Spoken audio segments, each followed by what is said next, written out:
One power, invisible, and you see it everywhere and every day.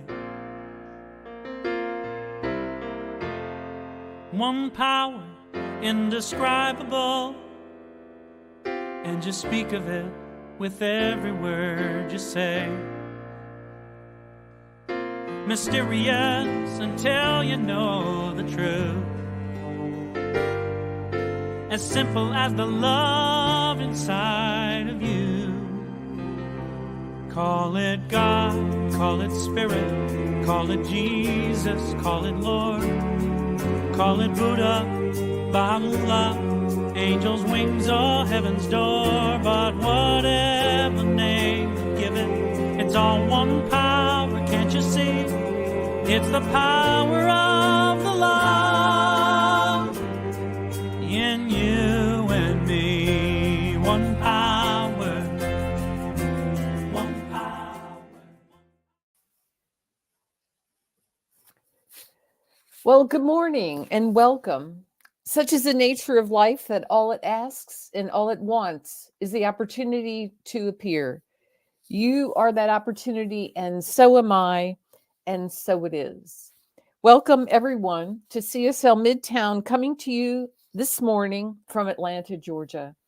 And, we have all been through recently in this part of the world a pretty horrific storm that came through, and just acknowledging that and knowing that even in these situations that we can see the good that there is to see, and see the people who are reaching out to help and support those who need that. We are so glad that you have joined us today, and we welcome all people, no matter who you are and where you are in your life. We welcome all who are listening online, either live now or on a recording.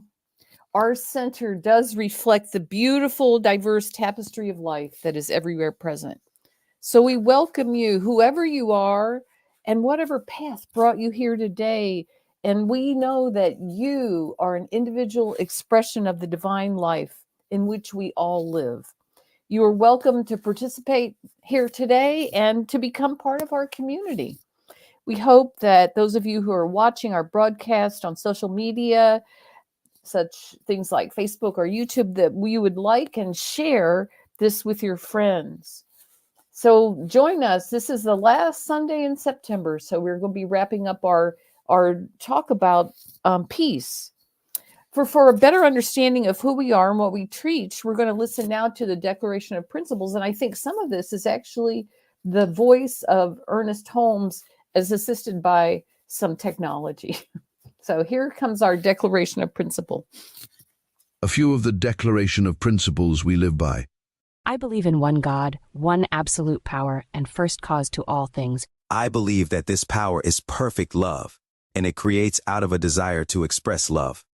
I believe all thought is creative, and how I choose to think creates my personal experience. I believe in the unity of all life, and the immortality of the individual soul forever unfolding. I believe in the eternal goodness, the eternal loving kindness, and the eternal givingness of God to all. And so it is. So grateful. Hey. All right. Technology. Wow. Anyway, I just wanted to say my name is Judy Ailey, and I'm the moderator for today's service. And today we actually have a guest practitioner joining us.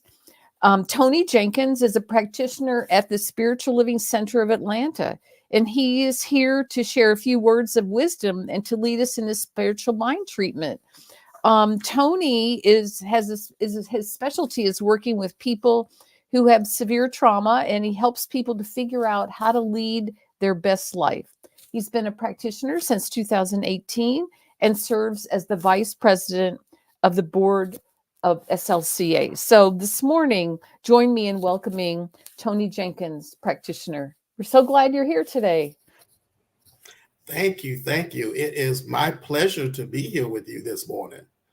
And so throughout the month of September, all Center for Spiritual Living are talking about peace. And so I will be doing the affirmative prayer in just a moment, but let's talk about how can we create more peace in our lives and make it a centerpiece for us. So one of the ways that I try to um, stay with peace is that I have a question I use whenever I'm presented with a conflict or a situation that is new and I don't know what to do. And that question I pose is, do I want to be right or do I want to have peace in this moment? Now, many of you may think, oh, well, I want both. I want to be right and I want peace. Well, that's a great place to be, but sometimes we can't necessarily get that. And so we have to make a choice. Which one do we want to be truly?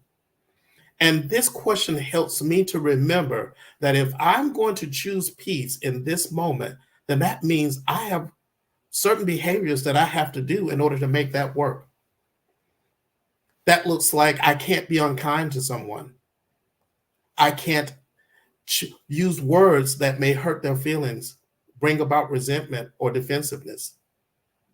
It means that I have to act in a way that shows compassion or love to the other person.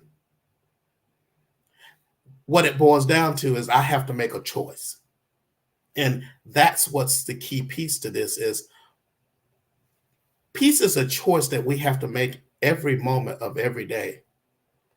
We don't just decide that we're going to be peaceful people and then that's it. And so this question has been the guiding force that has allowed me to get through many difficult situations and allowed me to just remind me that what am I doing in this moment that is living up to that way of being? Hopefully you can take this same question and use it in your daily practice as well. And this will guide you whenever you are faced with difficult situations. All right.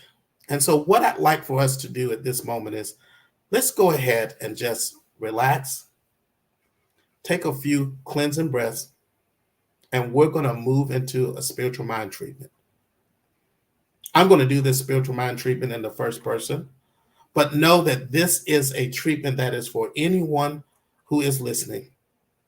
Take whatever you choose from this as your own, and anything that doesn't resonate with you, drop it to the side.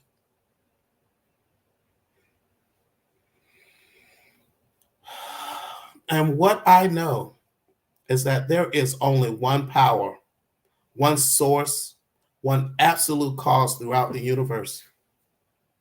That source for me, I call God, divine intelligence. I call it joy. I call it compassion. Some call him Buddha. Some call it Krishna. There are many names that we use for this divine intelligence, but the name isn't important. What is important is that we connect to this power and recognize its truth.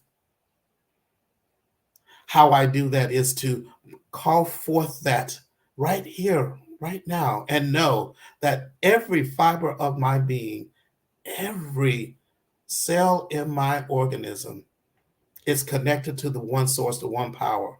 There is no place within me that source is not.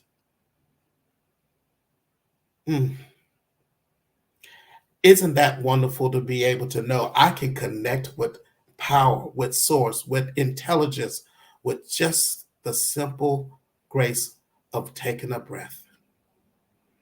And so I do that now.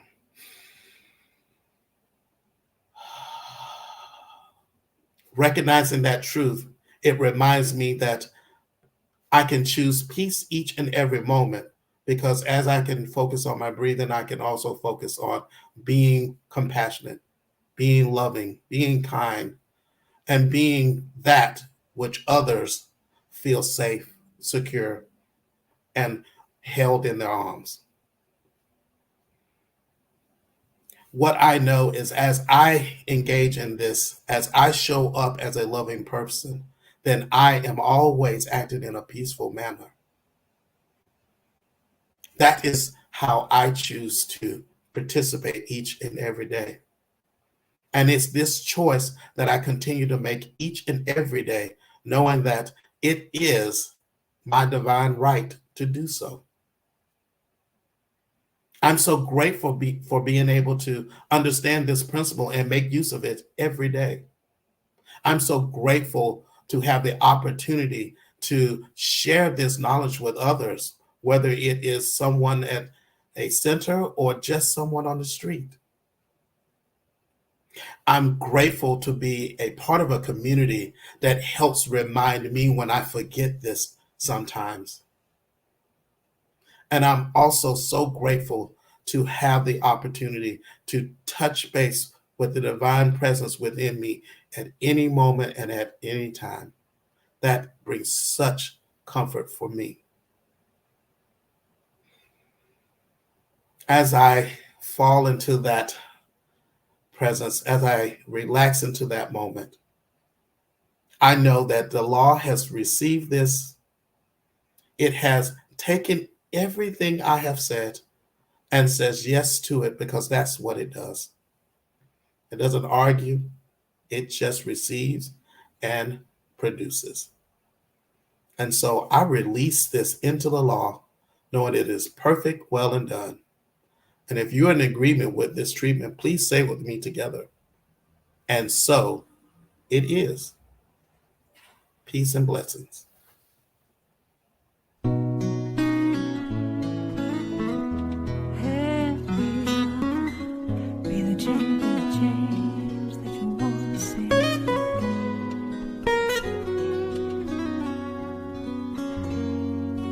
We are the ones that we've been waiting for. We are the ones who will make a difference. We are the ones who will change the world. We are the ones. We are the ones.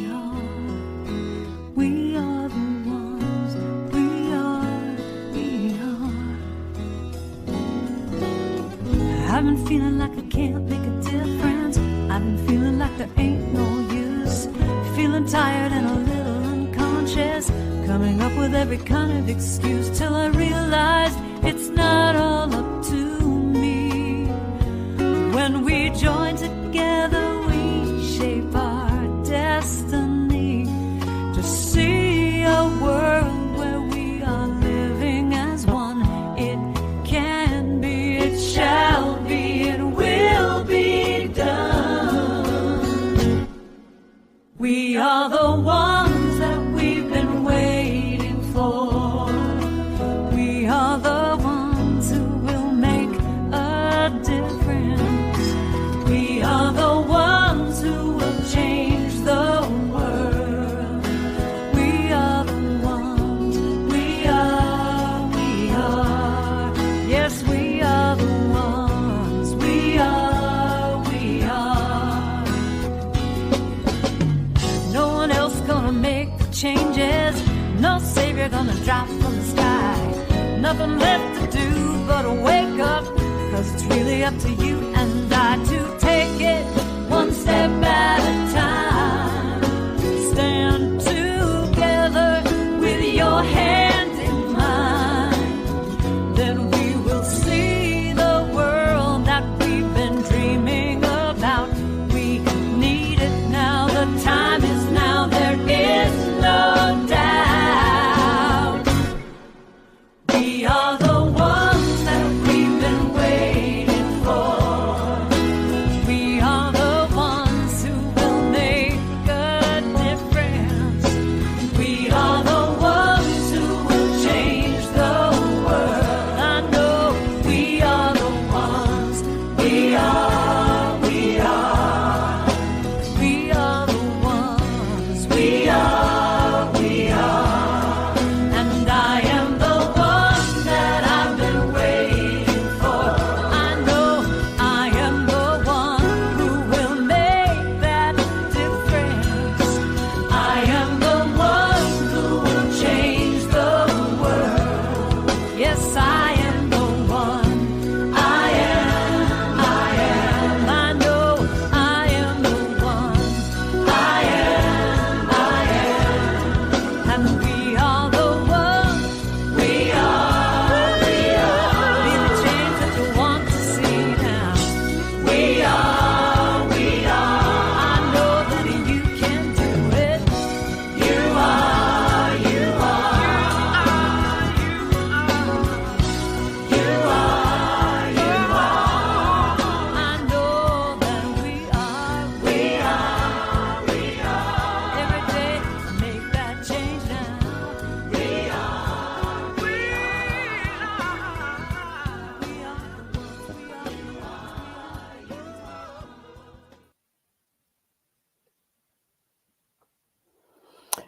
All right. We are the ones. I am the one.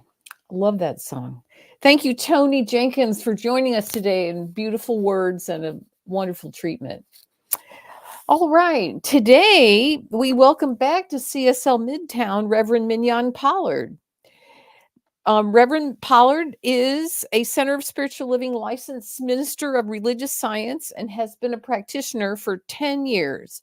She graduated from the Emerson Theological Institute in 2020 and completed additional classes at the Home School of Spiritual Leadership in 2021. She is a staff minister at the Center for Spiritual Awareness in West Sacramento, California. She teaches CSL classes and workshops, and we are just so excited to have her back. And so we welcome Reverend Pollard this morning to finish up our month on teachings of peace. Welcome, Reverend Pollard. Thank you. Thank you. It is so good to be with you this morning. And hopefully everyone is taking comfort and is safe and sound. Well, this morning I get an opportunity to wrap up this series on peace.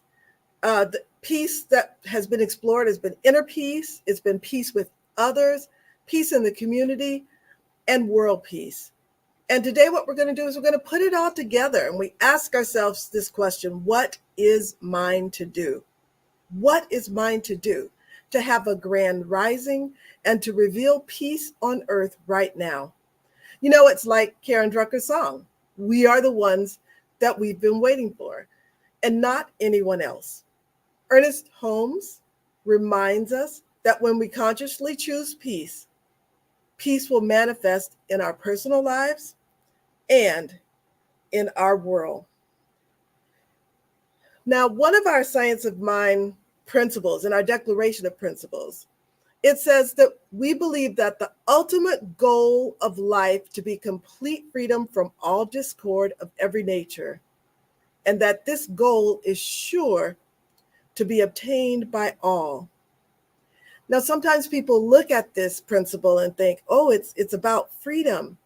But I'm calling on this principle today as the ultimate freedom from all discord as a space of peace.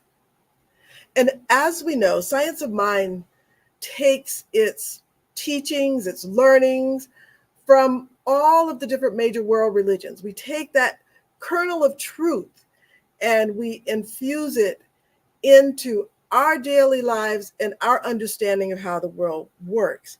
And each and every major religion has a space for peace.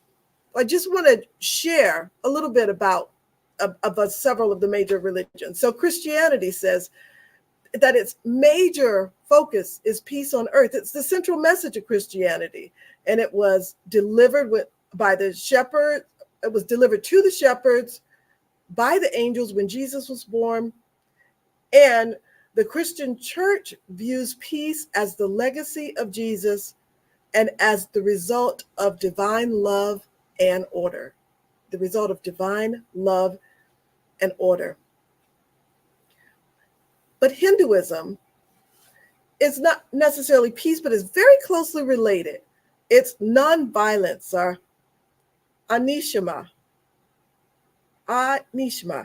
It's a key teaching in Hinduism, and it's mentioned in many scriptures. Himshma is like hitting and violence, and Ahimsa is like non-violence. So it's to protect everything and everyone against any sort of aspect of violence or any type of thing that would be a violent action. Plants, animals, people, everything. It's the whole life should be approached in a way that it is not violent to anyone or anything. And Judaism, the Hebrew word is shalom, which is well-being or prosperity. In Judaism, peace is associated with prosperity for all, fertility of crops, harmony, and well-being. And Buddhism helps us in understanding that meditation can help people go from self-centeredness and live peacefully to generosity and live with others.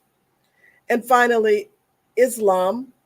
Islam also states that some people say if Christianity is love thy neighbor, then Islam's teaching is to seek peace, and peace everywhere. Is not just to love thy neighbor, but to offer that peace everywhere. Peace is a central tenet of the Islamic religion. So peace is there. It's that thread. It's a thread just like love, one peace throughout all the major world religions. But just to remind you, really, if you want to have peace, then peace within yourself, within your consciousness. When you get that peace within your consciousness, it's that peace that radiates outwards. I mean, have you ever been around someone and you can sense that space of calm, that place of stillness? I think subconsciously it must have come to me because I'm wearing sort of this orange, and when I think of peace and when I think of that stillness and when I think of that sort of deep reservoir of someone walking into the room and changing the whole atmosphere of the room with one of peace, calm, and stillness, I think of the many Buddhist nuns and that I have met, or the many Buddhist practitioners and priests that I have met, and those who study deep meditation. You can feel that sense of peace inward radiating out. So peace in the world and world peace it's a grand idea. It's a huge vision.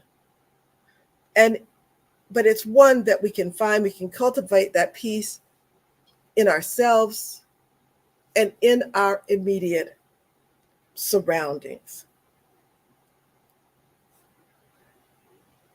Peace in relationships and in the way we move in the world is a practice. Peace is not just a principle, but peace can also be a practicing peace, walking in the world in peace. So like when the flood waters are rising, when we're stuck in traffic, or when someone does something wrong or annoying to you when you're on your job, or in your volunteer duty, instead of your first word being a judgment or a harsh thought or word, perhaps it's a breath.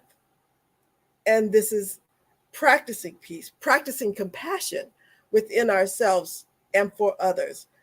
Now, I can't say that I do this automatically if I'm in any of those situations, but it is a practice. And as we come in closer into that feeling, that connection with God, with breath, with the universe, with our oneness, we can move from that space of annoyance to a space of peace and begin to move into that field. I know that we can make a difference and that peace can happen. And peace is a vision. Peace is a vision that each and every one of us can hold. And it's hard to believe that when sometimes you open up the Sunday paper.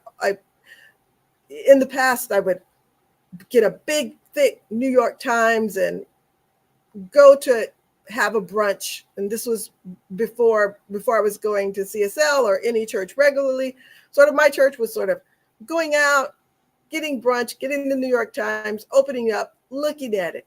And wow, the first thing you see when you open the pages is war and conflict and discord. But there is indeed, we can indeed hold a vision for absolute peace. And the way we can hold that vision for peace is multiple ways. But I love this. This isn't something that's absolutely new. This is something that has been going on for a while. There's been conflict, there's been war, and there's been other types of things out there in the world. So this idea of world peace, this idea of becoming a peacemaker, this idea of walking in peace, I love it. There was a conversation between William Hornaday, who was one of the first deans of the school for Ernest Holmes, when he started his school to teach practitioners and ministers. And William Hornaday was one of those people that were working there.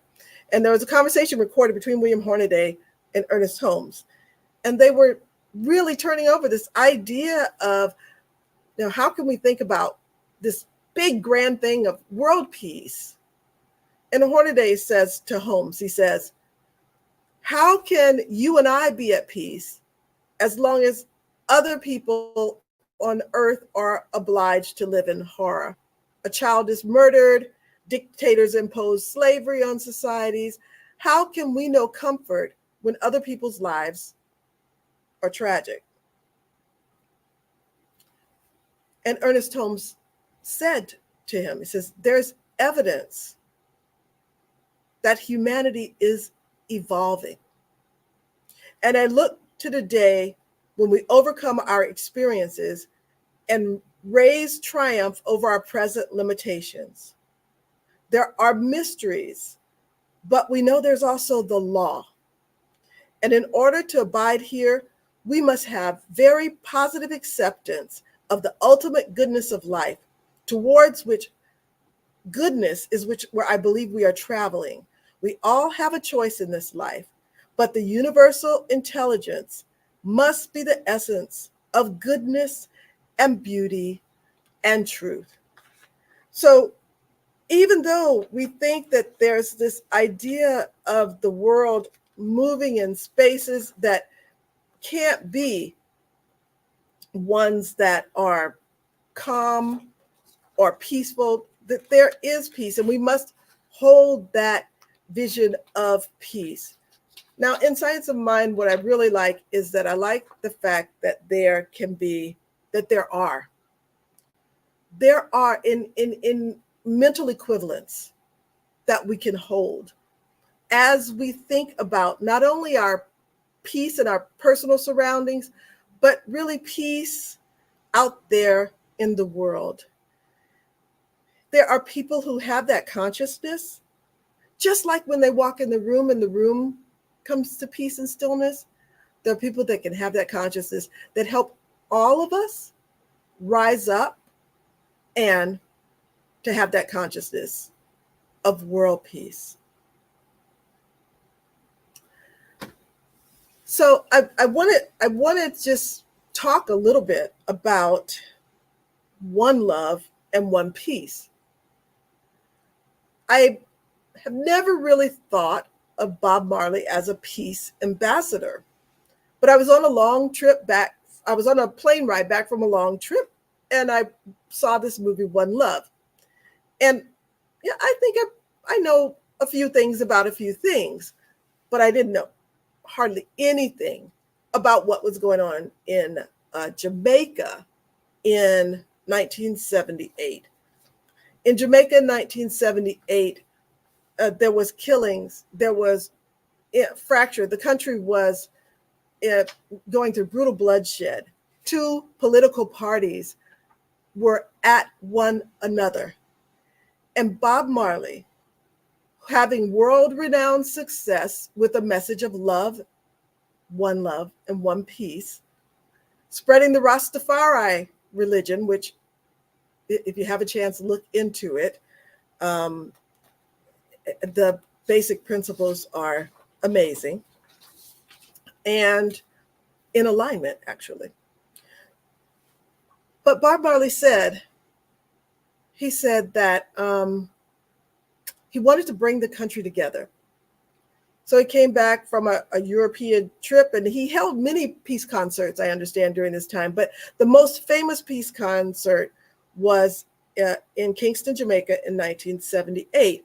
And Michael Manley and Edward Siega, two political rivals, at that concert were photographed holding hands. And he was singing of, one love, one peace. Let's get together and be all right. And it was this consciousness of peace. It's this consciousness of love that was overriding. People told Bob Marley, don't do this concert. Don't even think about it. People will kill each other. They'll come together and they'll kill each other there, but they didn't. Love overcame fear. Love overcame hate. Love overcame it all. And there was one love and one peace. I don't know if you know this or not, but I just want to share that Bob Marley got a medal from the United Nations in 1978 as a peace, for promoting peace and justice. And actually, that was the entire one of the entire messages of his life, of his whole 36 years of life. And so on one end, you've got Bob Marley bringing a country together, bringing bringing folks together in peace, bringing this consciousness of peace out in the world. And as we sing his songs and as we think about, one love, as we think about coming together as one, we raise that consciousness of peace in the world. On the other end of the spectrum, we have a former president, and that's President Jimmy Carter, who will be 100 years old on October 1st. And he is known mostly for his ability to raise that consciousness of peace. He did so much as a president, again, bringing fractions of the world together that people thought could not sit down together, but bringing them together, holding that vision of what could possibly happen in the world, that we could actually work together, that we are actually one, and that we can move together into this space of love and peace for everyone. Well, Jimmy Carter, one quote from Jimmy Carter in his Thinking About Peace is that God gives us the capacity for choice, that we can choose to alleviate suffering. We can choose to work together for peace, and we can make these changes, and we must. We can choose to make these changes, and we must. It's that consciousness that raises us up, the consciousness of Jimmy Carter, the consciousness of Bob Marley, the consciousness of Mahatma Gandhi, Desmond Tutu, Thich Nhat Hanh, Nelson Mandela, the Dalai Lama. There are so many peaceful activists, people who are working towards peace. So when we think that we are alone, there are so many others that are working for it.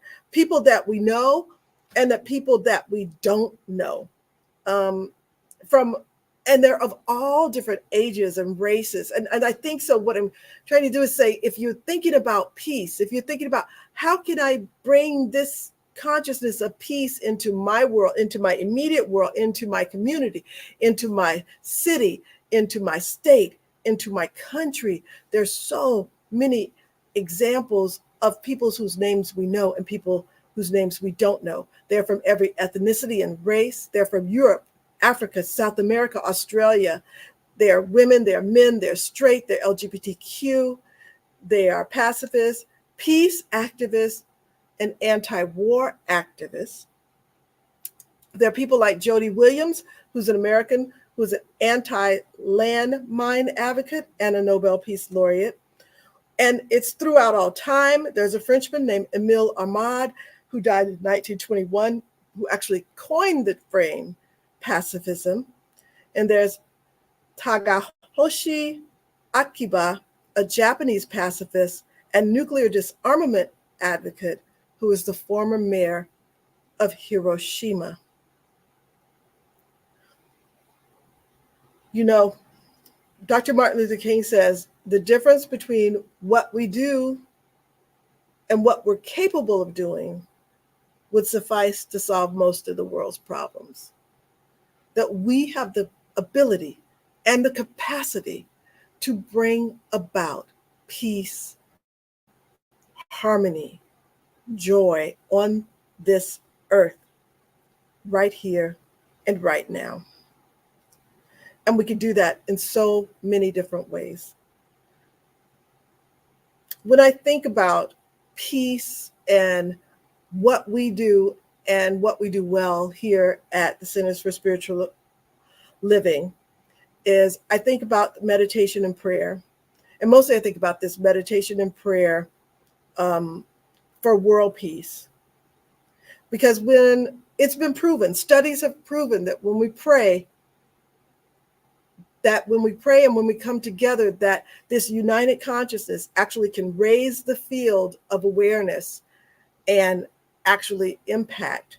So there was a study done around Washington, D.C., and there were folks that prayed together, multiple groups that prayed together over a certain period of time. They measured the incidence of violence before those prayers and the incidence of violence after that field of prayer was put over that particular metropolitan city.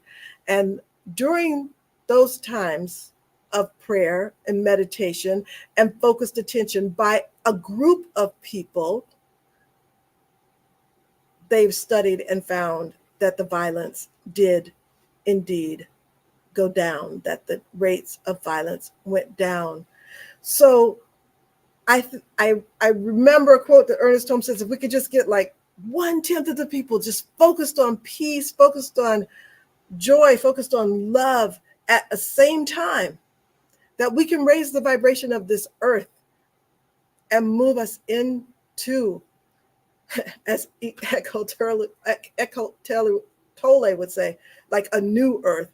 So what we do here at CSL is that we have the World Meditation, the World Meditation for Peace. And it happens on December 31st at 12 noon Greenwich time, which is about 7 a.m. Eastern Standard Time and about 4 a.m. in the West where I am. But every year we join this World Meditation for Peace at this particular time, knowing that there are others who are out there who are meditating on world peace, on love, on joy, and that we are trying to raise that vibration of the earth by joining together and just meditating and praying for everyone, for all people. CSL also has a Global Heart Peace Ministry meditation. It happens every Monday, Facebook at 1 o'clock, where you can tune in and you can raise that consciousness of peace and harmony with other people. You know, there's probably peacemakers, there's movers and shakers in your community. It might even be you. But it takes courage to stand for peace, to be a peacekeeper. And you may find what is yours to do. It might be in the schools. It might be in your spiritual center. It might be in your community. It might be in your home. You will know if you sit in that quiet meditation and ask Spirit to guide you. What is mine to do in this space of bringing peace out into the world? You know, Jesus said, "Blessed are the peacemakers, for they shall be called the children of God." You will be recognized as the part of God that you are, working on behalf of Spirit. And if you want peace, Thich Nhat Hanh says, if we want peace, we need to be peace. Peace is a practice. Peace is a practice, not a hope. So what I want to sort of just end with is that at times we have to let go of different ideas and beliefs that we've held on from the past. in order to move forward, in order to have peace in our lives, in order to raise the vibrations. We can't hold on to the limiting belief that this is not something that's possible. We create this world, we co-create this world that we live in with one another and with the divine creator. And we can create that utopic space where everyone lives in peace and in love and in harmony. Don't be fooled by appearances. Hold tight to the vision of peace. Hold tight to the feeling of peace. Move that peace within yourself and let it radiate out. As we begin with that space right here and right now, and as it radiates outward, this is the beginning, the steps of bringing that vision into a reality, that vision of bringing peace into pieces. So as we raise our own consciousness, as we learn, it's not something we're taught in schools really about the pacifist, about the people who work for peace. You know, we don't know the name of the young boy who in the 1980s, famous shot of the tanks rolling into Tiananmen Square and one young man just standing there in front of the tank. No weapons, nothing, just saying, peace. What is this?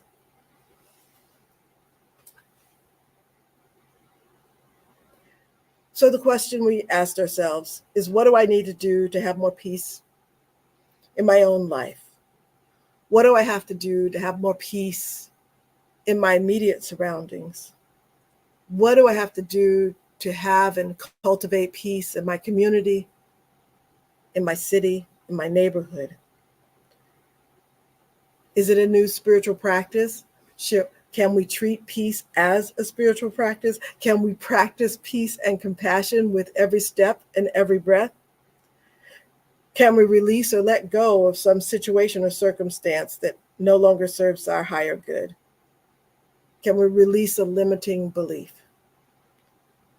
Can we know deeply that peace is possible, that peace for everyone is possible? So, if you're on a bumpy road with this journey around peace, peacefulness, then there are practitioners. Practitioners can help you see the peace in the world, can help you see the peace in your life, can help you get to that peace through prayer, through holding that vision with you and for you. So my big thing is just ask, what is mine to do? Ask, sit back, and listen. And know without a doubt that there are many examples in many areas where you can make a difference. The first difference is in your own consciousness, and then let that consciousness radiate outward. And this peace will come into absolute world and the earth right now. So I just want to end with a quote from Ernest Holmes, his essay that world peace is not an illusion. He says, we must practice the presence of peace consciously, definitely, and deliberately. If we can do it individually and in the family and to a certain degree in our offices and businesses, which we can, then why can't we do it for the whole world? We can. Ernest Holmes says, we can. So let that be our inspiration, and let that be our powerful intention today and every day. Let's take this message into prayer.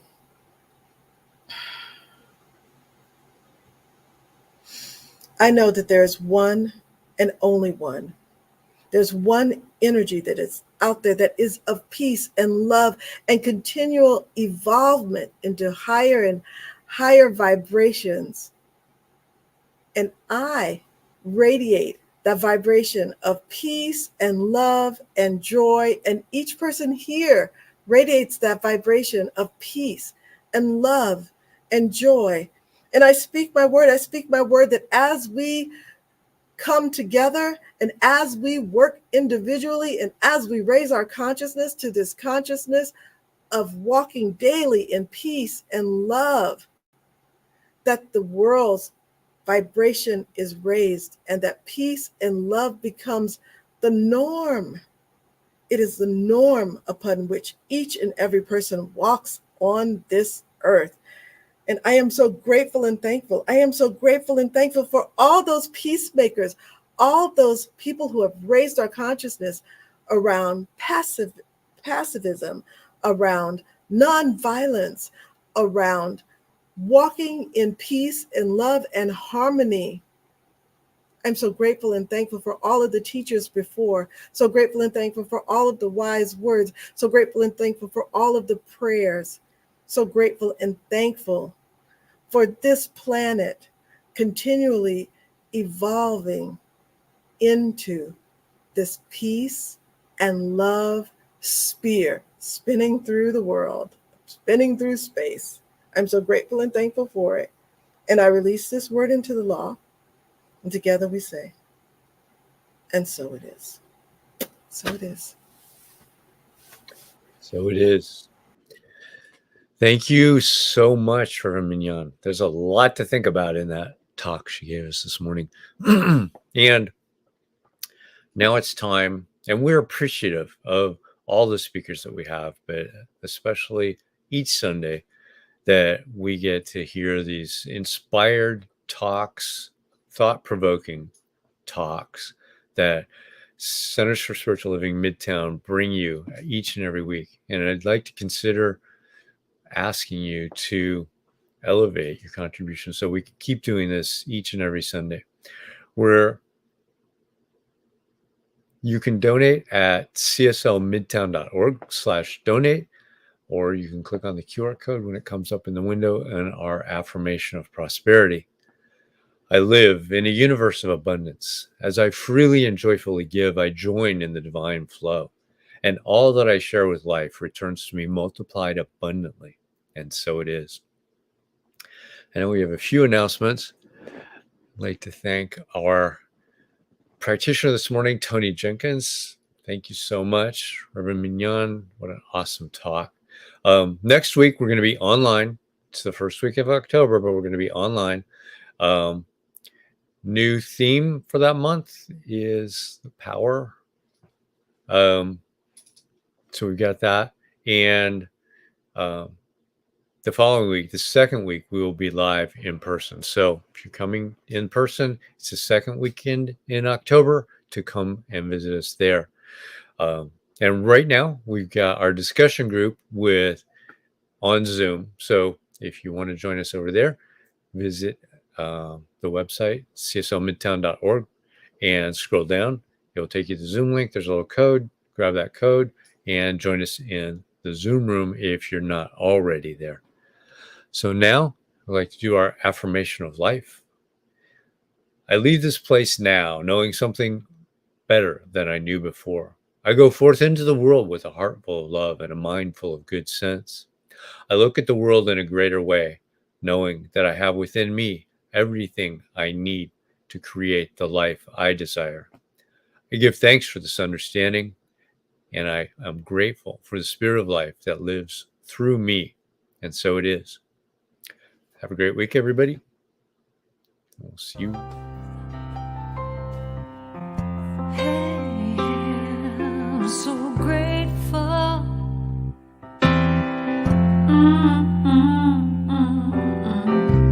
I'm so grateful. I'm so grateful.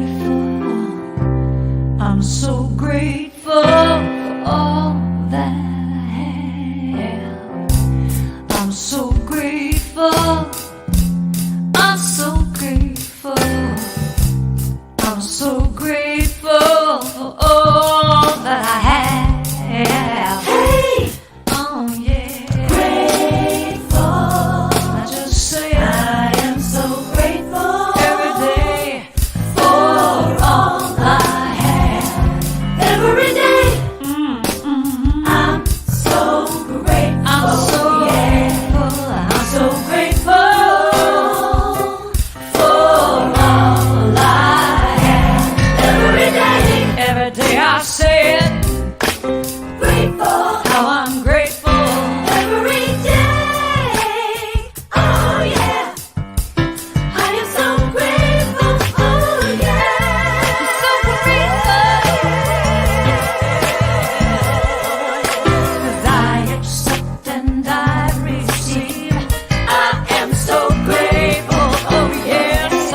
I just